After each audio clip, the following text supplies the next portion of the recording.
Bueno, hago este comentario porque creo que es el momento que estaba esperando respecto a reacciones que genera este libro.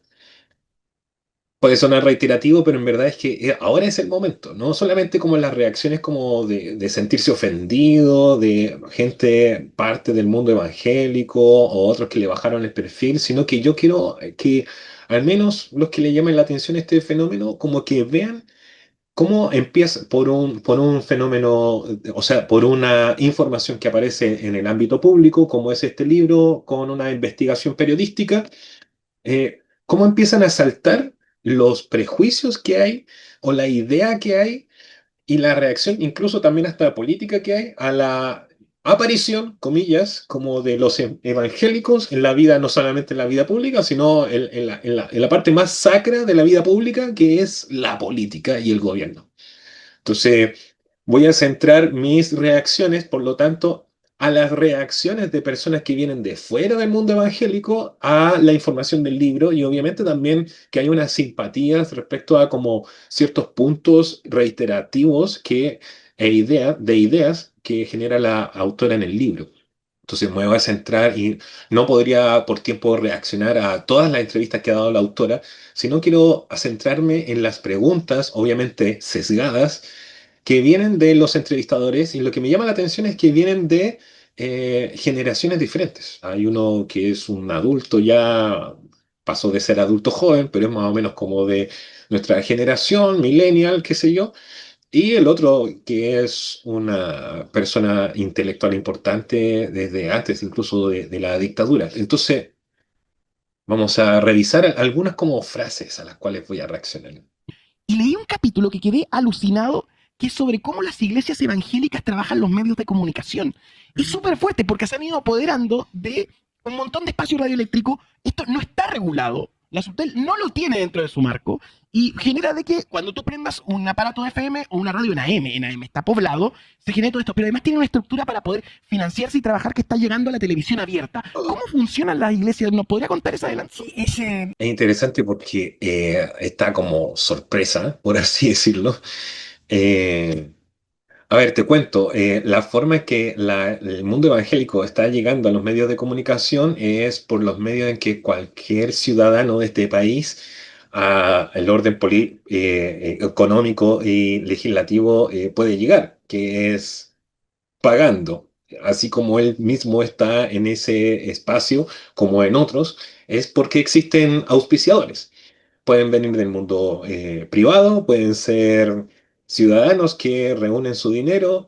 Obviamente esto no tiene que ver con que cómo lo hacen, cómo lo administran. Evidentemente, por un tema de sentido común, habría que ponerle ojo, como dice el periodista, pero el tema es, ¿cómo es que llegan a los medios de comunicación? Como todas las personas tienen que llegar a obtener incluso un arriendo de una franja radial o de un canal en los medios televisivos. Entonces, ¿cuál es la sorpresa? ¿Cómo es que llegaron aquí? ¿Pagando? Como tienen que hacerlo todos los ciudadanos que tienen que hacerse un espacio en los medios de comunicación. ¿Cómo lo financian? Porque son organizados.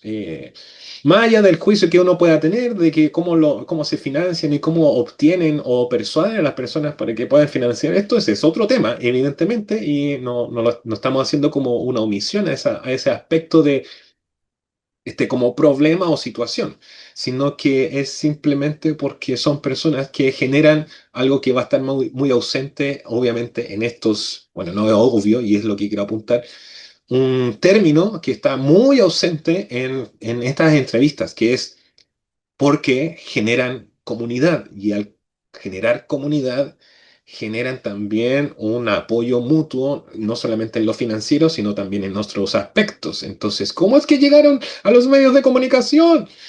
Como todos llegan, pagando. Por otro lado, el tema de que hayan empezado a aparecer en la FM, porque ya la M se la comieron entera y a diferencia de otros mercados como el mexicano o el argentino, la radio M desaparecieron como sistema de claro. medios y comunicación por la invasión de radios del grupo evangélico. Luego, ahora están entrando a la televisión digital terrestre. Nosotros tenemos una señal en el 38.1 donde pueden ver. Pero si empiezan a hacer zapping, hay canales. Hay canales. Varios de los grupos, porque hay grupos en esto, así como uno decía antes, ¿no? Que los grupos y magnates de la prensa, yo tengo estos libros, Sí, en pues, ese sentido, un clásico. claro, pero acá hay. Hay grupos, evidentemente, porque para poder gestionar y financiar esos medios de comunicación hay que generar ciertos grupos. Ahora, obviamente uno podría tener sus suspicacias, resquemores respecto a quienes representan a estos grupos o personas que financian estos medios de comunicación. Pero ojo con esto como este término que empieza a aparecer como de invaden. Yo también podría decir de que estamos invadidos por publicidades que tienen que ver con cualquier área del comercio, o estamos invadidos por canales de televisión que incluso al mismo horario están tratando de transmitir las mismas temáticas. Estamos invadidos por comerciales de retail, estamos invadidos por realities, teleseries turcas y programas de entrevista a los candidatos. Estamos invadidos. Amigos, y esto como de la idea de que la radio AM desapareció por culpa de los evangélicos, simplemente están ocupando los medios que están disponibles. Y además, también quizás es un comentario que va a aparecer más adelante, creo que hay una ignorancia de cómo funciona la radio, incluso fuera de los ámbitos urbanos grandes, como, no sé, Valparaíso, Santiago, Concepción, de que se va a cuestionar el tema de la comunidad. Ahora, la radio en otros lugares, sobre todo rurales, que no sé si ellos conocen, probablemente no, la radio funciona casi como el WhatsApp comunitario. Quizás no tanto ahora, pero por mucho tiempo, la radio, organizada y financiada por también evangélicos o que tenían ciertos programas o franjas horarias dentro de ciertas radios, funcionaba como un medio de comunicación comunitaria para personas que vivían en largas distancias a las cuales no tenían contacto ni telefónico, ni tanto como de celular como es de ahora, telefonía móvil.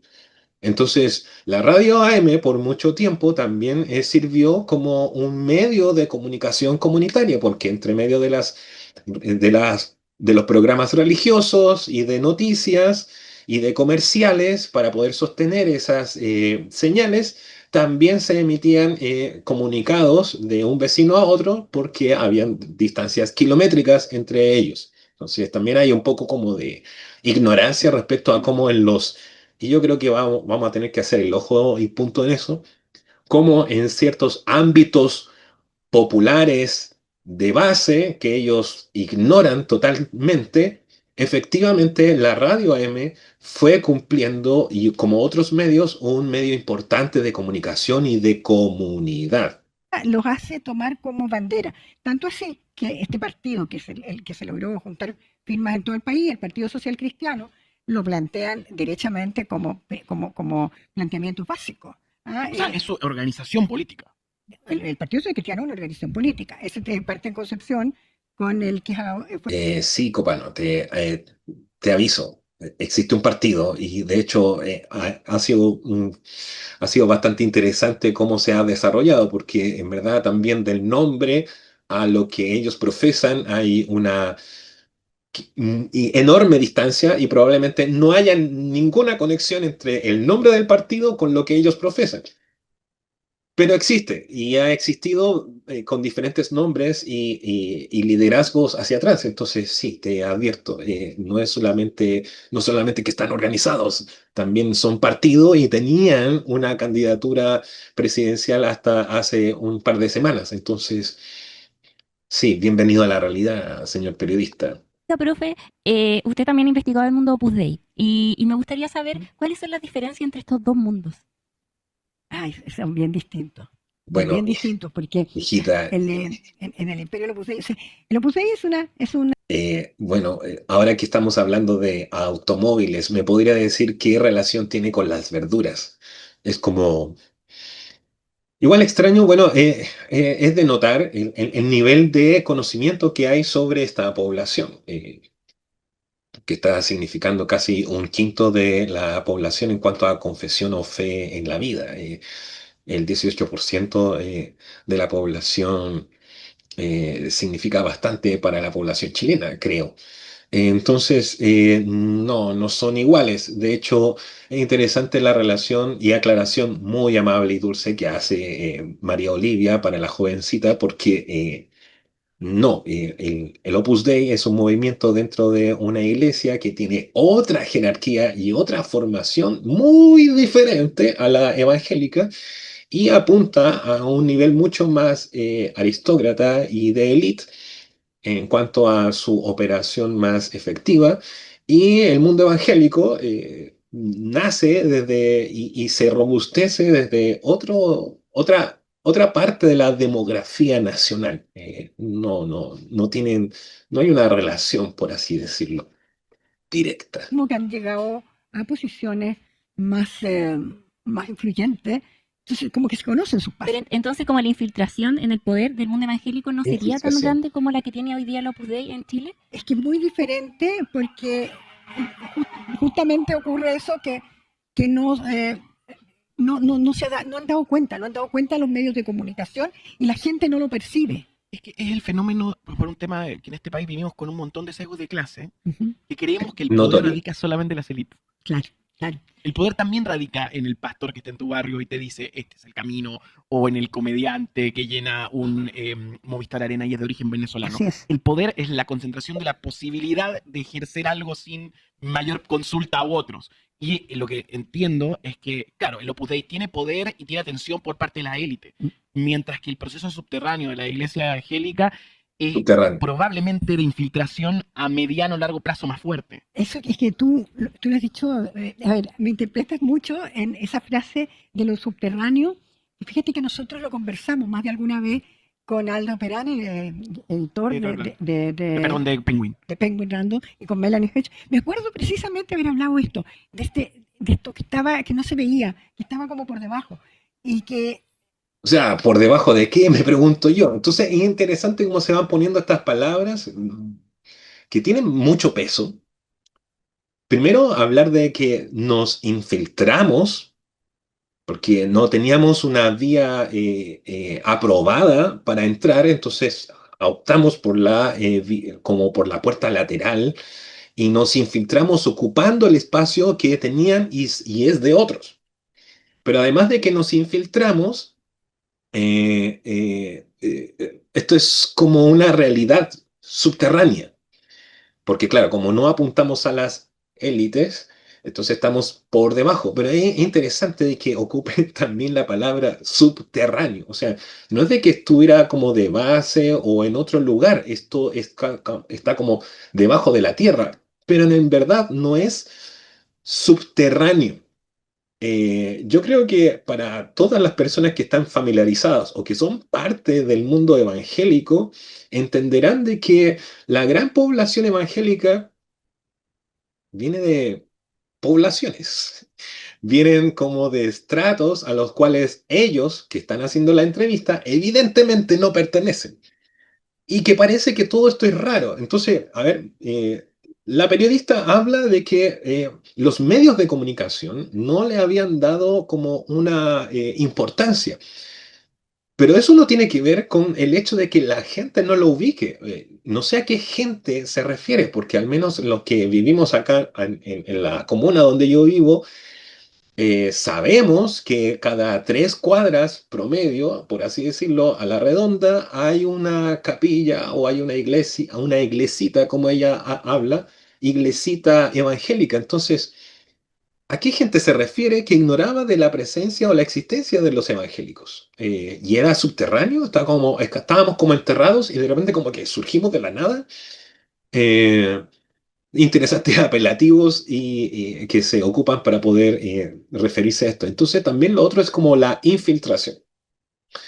Se van a usar palabras muy relacionadas a ella más adelante, pero es interesante saber de que esta infiltración, porque en el fondo es la idea de que la persona cuando aparece en el mundo público para ejercer una ciudadanía, porque están interesados en el gobierno, quieren influir en las decisiones que se toman a nivel institucional, viene en una tabula rasa en la cual no existe ningún tipo de creencia, ningún tipo de certeza, no hay ningún tipo de dogma, ni principio filosófico, ni religioso, ni nada, en el cual se cimente para poder ejercer la decisión. Entonces, aquí quiero insertar una idea. Está la idea de laica, de efectivamente como tener esta idea moderna y liberal de la separación de la república, del Estado, de la iglesia. Eso es evidente. Y que en el cual está la idea de que el Estado debe mantenerse neutral por la libertad de culto, algo que también, al menos los evangélicos, estuvieron también luchando por mucho tiempo, al menos como para ser observados dentro de la institucionalidad del país en el cual también somos contribuyentes, hasta a finales de los 90 en que se logró esta ley que le dio mayor visibilidad a nivel institucional. Estamos hablando del final del siglo XX, no hace muy poco. Entonces, pero también está esta idea de la laicidad, de la laicización, que es poder desvincular de las instituciones el sesgo religioso. Pero hay una sospecha, y es lo que yo más o menos creo, digo más o menos porque falta como robustecer un poco el argumento de que en el fondo cualquier sistema de principios o de una ideología en particular, también tiene un comportamiento y una significancia incluso existencial, religiosa para el sujeto al cual responde o elige o es educado en esos principios. Por lo tanto, esto de la laicización, de tratar de desvincular las instituciones de principios de fe o de principios de valores, esta laicización de poder pulir las organizaciones humanas de todo sesgo de creencia religiosa por en el fondo reemplazarlas por principios de creencias, de sesgos, de certezas políticas. Es más bien una diferencia netamente de nomenclatura, porque en el fondo el sujeto está ejerciendo una fe bajo un principio en el cual se está poniendo de acuerdo con otro a que es un fin a lograr. Entonces, no necesariamente la laicización es una forma de neutralizar las instituciones, sino también tiene este sesgo ingenuo de pensar de que es efectivamente la religión la que proporciona principios que se pueden sacar para que el sujeto esté libre de esos principios para responder a otros principios, no de orden religioso, sino filosófico. Entonces, creo que también hay un prejuicio al respecto. Entonces, cuando se habla de infiltración, es como pensar de que en el fondo cualquier persona que está tratando de ejercer una influencia desde un poder de ciudadanía y político o gubernamental está totalmente libre de cualquier principio y de sistema de valores, sea cual sea, desde el libertariano hasta el comunista. Sí, entonces los bandos que tratan de poder hacerse, que están tratando de hacerse del poder, pensaríamos que ni siquiera existirían como partidos porque no tendrían un sistema de creencias y una ideología o de principios y un paradigma desde el cual ellos evalúan la realidad. Entonces esto ya de pensar de que la laicización es necesaria para un buen ejercicio del gobierno y de la ciudadanía del poder, es bastante ya, yo creo, obsoleto a esta altura. Ah, Tiene que ver con el cierre de las minas de carbón. nuestro Detroit. ¿Mm? Se está abandonando y ahí la gente busca fe. Claro, claro. O sea, tú ves, ¿no es cierto? Tú ves en la región del Biobío los restos de lo que fueron eh, El grado de esnovismo de esto es inmenso. No pueden leer la realidad nacional si no tienen estas como experiencias foráneas de, bueno, no es Lota, no es Coronel, es una Detroit chilena, y nada más que eso. El tono petulante va creciendo cada vez más que van agarrando un confianza. tema que lo he conversado también con otras personas, es el asunto de donde el Estado como que no está o está menos. ¿Ah? Entonces ese espacio también también lo llenan las Qué loco, iglesias. porque la teoría siempre dice que cuando sucede eso, el narco llega. También llega a la iglesia a tratar de buscar, de encontrar, de entregar respuestas. Claro. La gente busca respuestas. Busca respuestas y busca certeza, sobre todo en tiempos de inestabilidad, en tiempos de preocupaciones económicas, preocupaciones por la seguridad. Entonces, acá también hay una cosa que también la he comentado con algunas otras personas, la sensación de acogida. A ver, no es que como necesariamente la religión, y estoy hablando de forma abierta, cualquier religión, se aprovecha, así como se aprovecha de los instantes en que las personas están sufriendo una crisis y como ese pobre ser humano es tan débil que necesita certezas, entonces inmediatamente se acopla a un sistema de creencias. Y lo hablo así porque ese sistema de creencias no necesariamente va a ser una religión. Igual es fuerte la forma en que Copano asocia que cuando... esta es la forma en que se reduce la realidad. Cuando no está el Estado, está totalmente huérfano esa población.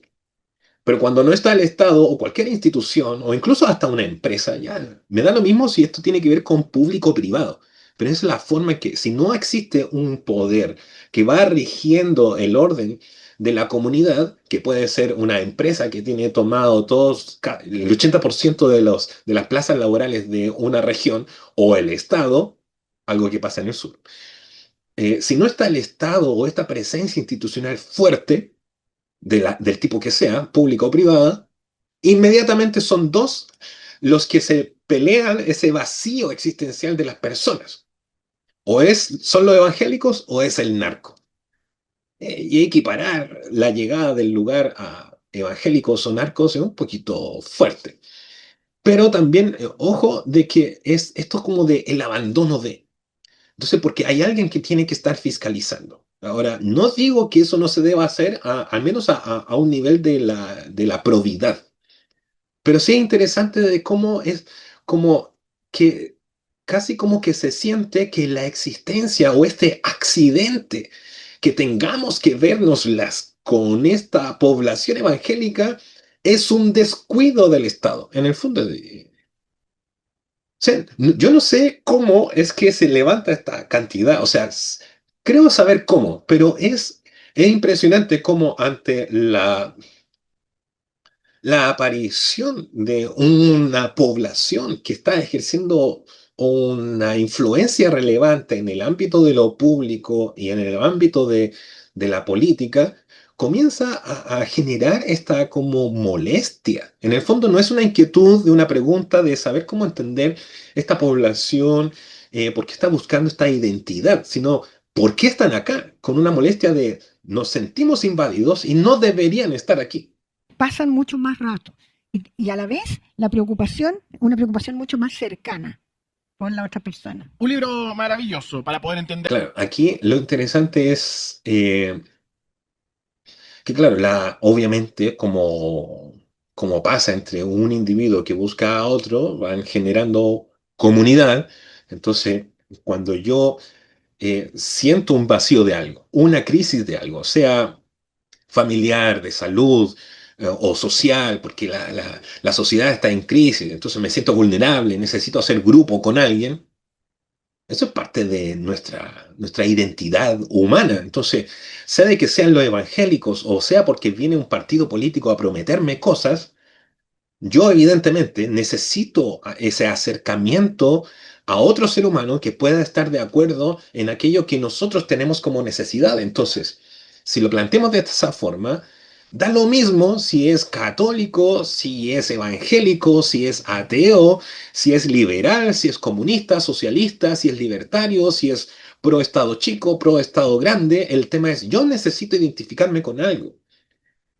Y la comunidad va agarrando mayor fuerza y mayor cohesión en la medida de que podemos también compartir más que solamente las meras ideas, sino el poder conocernos mutuamente, porque además de esto necesitamos echar adelante una causa. Por lo cual, si queremos hacer un equipo de algún nivel de trabajo, yo necesito conocer al otro. y porque también hay certezas que ejercen una preocupación en mí respecto al mundo laboral, al mundo de la salud, al mundo de incluso todo ese tipo de cosas que hoy día van a ser como la pauta de preguntas que le van a hacer a todos los candidatos que ambicionan ser la presidencia de este país. Entonces, a ver, obviamente, si está ejerciendo algún tipo de efectividad o éxito, al menos demográficamente, el mundo de lo evangélico, es porque también tienen un tipo de vivencia comunitaria que quizás no tienen otros lugares, o como se dice, una red de apoyo que no es fácil también encontrar en otro tipo de comunidades. Ahora, no es la única, otros buscarán otra forma de generar redes de apoyo. Pero cuando hay una fe y una certeza y una búsqueda que es similar entre todos, evidentemente va a agarrar mayor vigor. El propio general Augusto Pinochet, que miró con cierto pragmatismo, supongo yo, la cosa, el panorama, y se quiso el apoyo de iglesias pentecostales. Se acercaba a ella en momentos en que estaba por otro lado la Iglesia Católica, encabezada por el cardenal Silva Enrique, que estaba objetando todo lo que estaba ocurriendo en materia de derechos humanos en los primeros días después del golpe. Entonces, viene un cierto apoyo a estas iglesias evangélicas y se manifestó incluso en darle dinero para que terminaran la catedral que construyeron ahí en la Alameda, en la estación central. Y surgió en esos días una declaración que fue bien significativa de varios pastores en que hablaban en el fondo de lo bueno que había sido el golpe militar, porque había puesto fin al régimen de la Unidad Popular. Luego, yo diría que, aunque después hubo varios arrepentidos de eso, y no estaban todas las iglesias evangélicas, porque esto hay que entender que se trata de un campo bastante diverso, pero sí, Ahora, el hecho de que siempre el gobierno, sobre todo cuando hay tiempos de crisis sociales y se generan y surgen y se buscan gobiernos autoritarios, va a querer poder aliarse, y eso no es nuevo, con las comunidades o instituciones o agrupaciones que ejerzan mayor influencia de un lado. Entonces, sí es cierto, en un momento, y ahora tampoco no es diferente. Cualquier tipo de gobierno va a querer buscar que la comunidad que signifique cierto tipo de mayoría o de representación de una gran población va a querer estar cerca. Eh, Eso es parte de la historia y siempre ha sido así. El tema es de que en la medida que cuando uno, obviamente hay algo que juzgar respecto a esta unión de gobiernos autoritarios con la iglesia, dícese católica, evangélica, la que sea.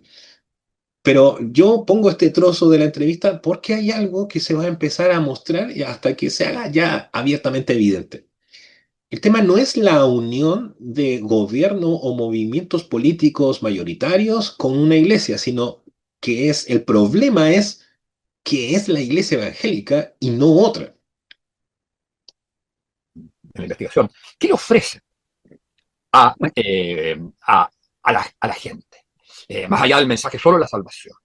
Le ofrecen la idea de una comunidad, le ofrecen un sentido de la vida. ¿Por qué razón logran ampliarse tan rápidamente?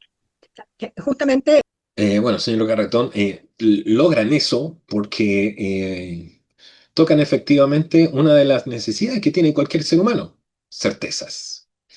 Eh, y sea de que venga de una ideología, como de un estilo de vida, como de una fe religiosa, que pone su fe en cosas incluso trascendentales, o de la idea de que algo se puede hacer por la sociedad, eh, más adelante lo voy a mencionar, pero sí, hay una noción de salvación. O sea, entonces, a ver, ¿cuál es la diferencia entre el evangélico y otro tipo de comunidad que también está ejerciendo algún tipo de certeza de que cuando nos unamos vamos a lograr hacer algo? Entonces, ¿no son eso lo mismo los partidos políticos? Que tenemos la idea de que nuestro paradigma es el que va, quizás no salvar el mundo, así como, como sesgos mesiánicos, aunque algunas ideologías sí la tienen, pero que al menos parte desde eso. Nuestro ideario y el paradigma con el que estamos leyendo la sociedad, encontramos que va a ser de beneficio y arreglaría, si no todo, muchas cosas de la sociedad. sino para qué las personas hacen militancia en algún tipo de partido o institución benefactora, fundación, ONG, etcétera. ¿Por qué? Pero sí, como lo suelen hacer todas las otras religiones o ideologías o sistemas de creencia organizados, prometen algo o buscan cumplir con algo que tiene que ver con una necesidad básica de todos los seres humanos. Sea muchísimo mayor, por ejemplo, que con lo que uno ha conocido de la Iglesia Católica. Tienen sus Y también una elementos. presencia, tú decías, también reemplazan una cierta presencia Sí, del Estado. En o sea, plaza. una cierta ausencia, claro. Claro. ¿No es cierto? Claro. El tema de espacio que no está el Estado y que hoy por hoy tampoco parece estar comunidades cristianas de base como las que existieron en momentos Ahí está. de las décadas anteriores, ¿no es cierto? Que era mucho más fuerte, más esa presencia activa, ¿ah? En tiempos desde la Iglesia Católica en el tiempo de la Iglesia dictadura, pero Católica. también antes, ¿ah? En tiempo de la teología de la liberación, por Claro, ejemplo. pero eso fíjate que es interesante, porque esto que señalas tú, porque en Brasil es el lugar quizás de mayor crecimiento.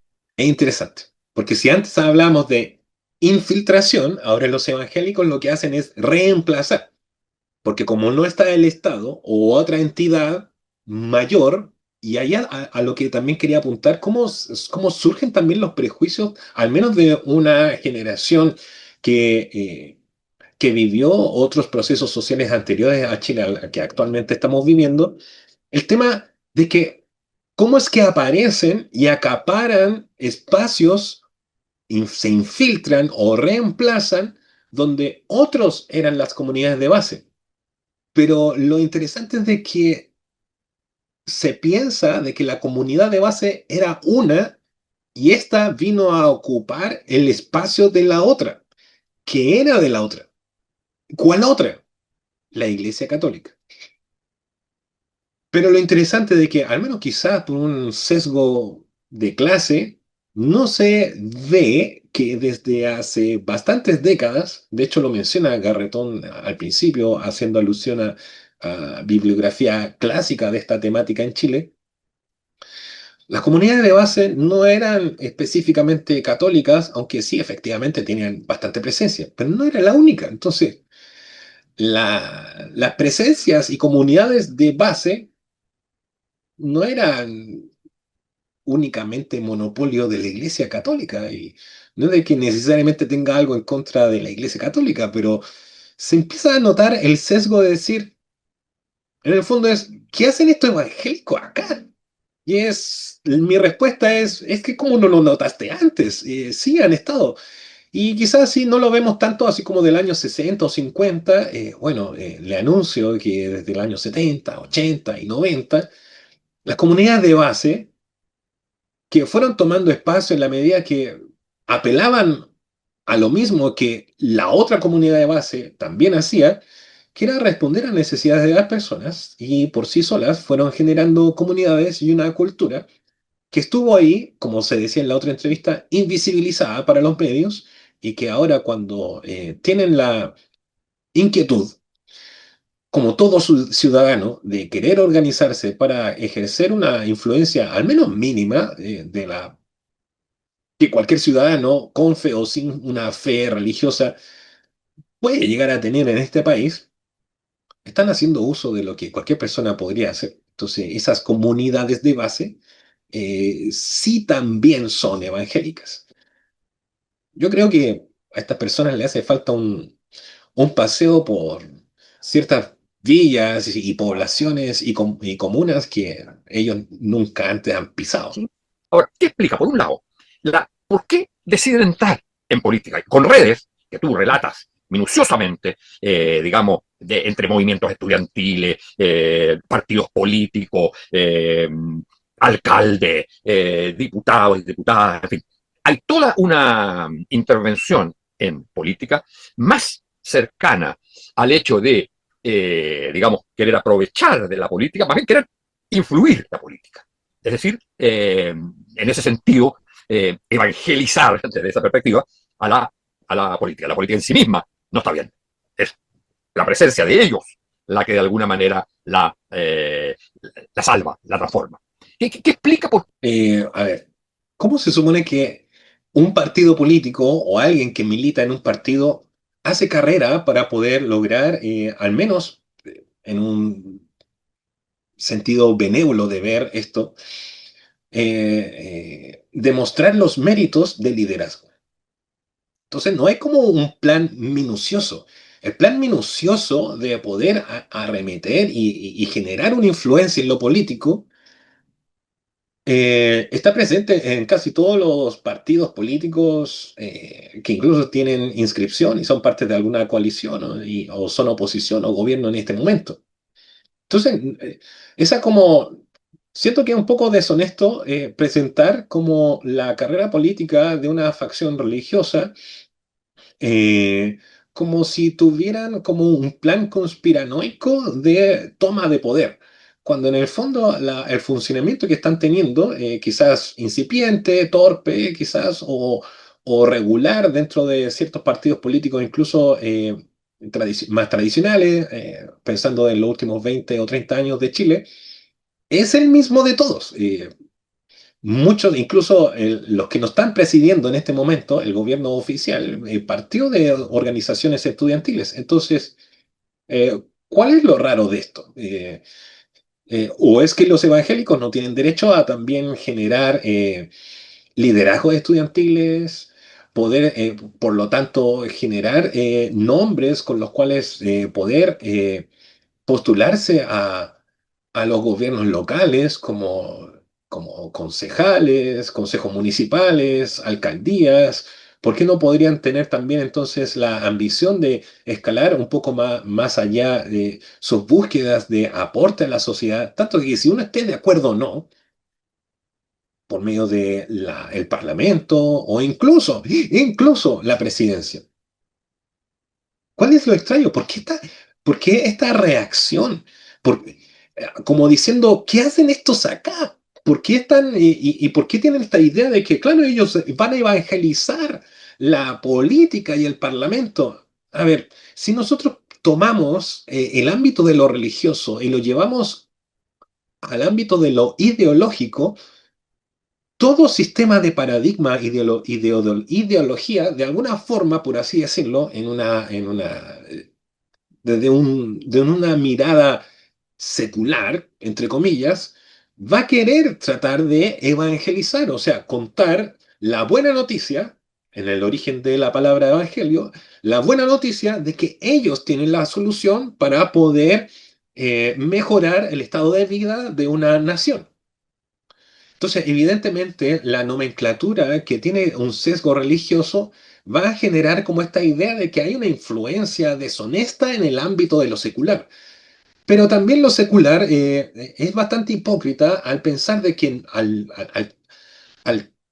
al tener un sistema de ideas coherente entre sí, no tiene la idea de que por sí misma ella también necesita como esparcir su mensaje para que aumentar su militancia y por lo tanto generar una mayor influencia para poder ocupar los mayores números de asientos en el Parlamento, llegar a la presidencia y hacer mayor presencia incluso en el ámbito municipal. Entonces, siento yo que es un poco tramposo a esta altura de la existencia pensar de que que lo ideológico y lo secular no tienen una relación y una raigambre en una necesidad humana religiosa, de tener una proyección en el tiempo y una fe en ciertos principios que llevan a los grupos humanos a querer generar una mayoría y por lo tanto ejercer una influencia. Y sí, también por qué el evangélico no podría ambicionar generar una influencia en la sociedad si piensa que lo que tiene es lo mejor para la sociedad? Lo puede pensar un socialista como Garretón, una persona liberal como Monkever, lo puede pensar cualquier persona, porque es lo propio de la política. Lo propio de la política es de que yo quiero ejercer un ámbito de influencia y de poder para poder, eh, para poder implementar mis ideas en instituciones o en el aparato gubernamental o incluso en los medios empresariales que puedan estar ejerciendo un gobierno directo o indirecto sobre la nación para poder llevar a cabo un proyecto que se estima por los que están dentro de la creencia ideológica que es la mejor para el país. Entonces, ¿cuál es la extrañeza? que están proclamando todos sus principios y que tienen que ver mucho con esto que yo te señalaba antes de la agenda valórica. Esos son Se puntos meten en política básicamente para salvar al mundo. para, Salvar al mundo, digamos. claro, claro, pero dentro de ese salvar al mundo está esto, y está los criterios de la agenda valórica, pero que a la vez, por ejemplo, está todo el tema. O sea, agenda valórica, o sea, sabemos a qué se refiere, porque obviamente también se supone que el mundo evangélico está interesado en ciertos valores. Pero ojo, si quitamos el lenguaje que acusa como algo negativo lo religioso a este grupo, yo también podría decir de que Convergencia Social, que es el partido del señor Garretón, o el Partido Socialista, al cual él perteneció por varias décadas, también tiene un sesgo y un sistema de valores que busca con ello salvar a la sociedad, por ejemplo, de el abuso de los capitales o de los privados, y por lo tanto, el socialismo, renovado como el de Garretón, tiene la idea de que a la sociedad hay que salvarla de los abusos de los privados, haciendo del Estado el filtro que pueda moderar la acción de los capitales externos dentro de la nación, porque tenemos como valor de que la comunidad debe ser protegida de los abusos de X. Entonces, si quitamos el segmento de que la discusión son los evangélicos, podríamos ver de que todas estas cosas de las cuales se les acusa, en verdad son parte de la política que todos ejercen. Entonces, ¿por qué los evangélicos no pueden entrar en política?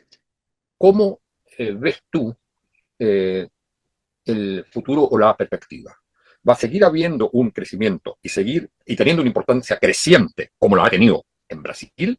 ¿O esto va a venir un cierto momento de secularización de la sociedad, digamos, y quizás de reforzamiento de los componentes estrictamente políticos que hagan que la gente se encauce, no a través de los partidos religiosos a la política, sino a través de la política misma? Mira, Es mal habido meterse en la política desde sesgos religiosos, porque lo religioso no es político. Lo que es netamente político es lo que no tiene un sesgo religioso. En verdad, el sesgo religioso está en esa idea de que la secularización, que es el estadio al cual hay que llegar, está purgado de toda influencia religiosa.